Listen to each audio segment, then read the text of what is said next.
कल्याण पूर्व मधल्या अल्पवयीन मुलीची अत्याचार आणि हत्या प्रकरण आणि या प्रकरणी आता नागरिक आक्रमक झालेले आहेत। मुख्य आरोपी विशाल गवळी याला पोलिसांनी आता ताब्यात घेतलेले आहे। या घडीची महत्त्वाची बातमी आपण पाहतोय।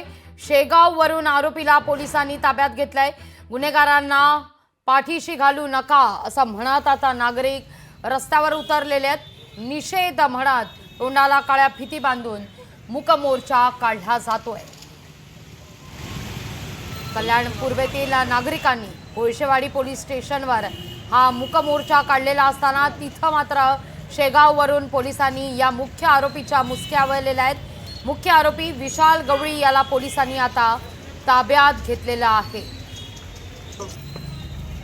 अधिक माहिती घेऊया आपले प्रतिनिधी अशोक कांबळे यांच्याकडून। अशोक, मुख्य आरोपीच्या मुसक्या आवळण्यात पोलिसांना यश मिळत आहे, पण तिथं नागरिक सुद्धा आता संतापलेले आहेत। मूक मोर्चाच्या माध्यमातून आपला रोष व्यक्त केला जातोय। लागवी मंगळवारी घडलेल्या ह्या घटनेमुळे कल्याणपूरमध्ये एक तणावाचं वातावरण झालं होतं। एका 13 वर्षीय मुलीचं अपहरण करून लैंगिक अत्याचार करून तिची हत्या करण्यात आली होती।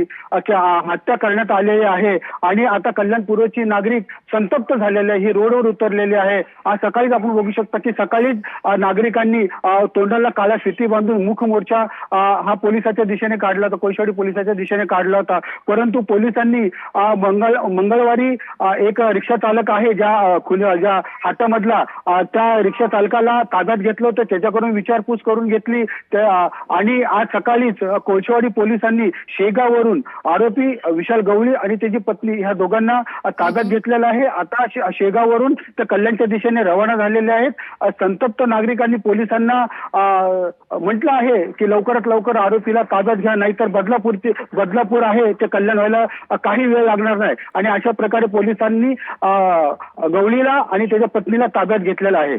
अशोक, धन्यवाद तुम्ही दिलेल्या या माहिती करता।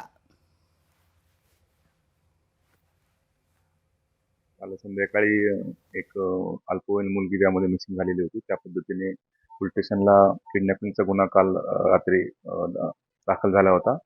त्या सदर गुन्ह्याचा तपास करत असताना आज सकाळी ठाणे ग्रामीणच्या हद्दीमध्ये पडगाव पोलीस स्टेशनच्या हद्दीमध्ये बागवा या ठिकाणी त्या लहान मुलीचा मृतदेह मिळून आलेला आहे आणि त्या अनुषंगाने कोळशेवाडी पोलीस स्टेशन तो किडनॅपिंगचा गुन्हा दाखल होता। त्याच्यामध्ये सुद्धा मुलगा असायचे निष्पन्न झाले असल्याने सदरच्या मुलीच्या पोस्टमॉर्टम करण्याकरता सध्या बॉडी ही जे रुग्णालय या ठिकाणी पाठवण्यात आलेली आहे। त्यामध्ये आतापर्यंत 2 आरोपी त्यामध्ये निष्पन्न झालेले आहेत।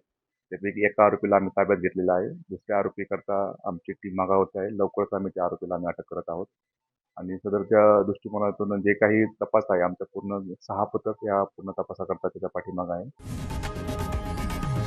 लोकशाही मराठी ऐका, पहा, जागरूक रहा।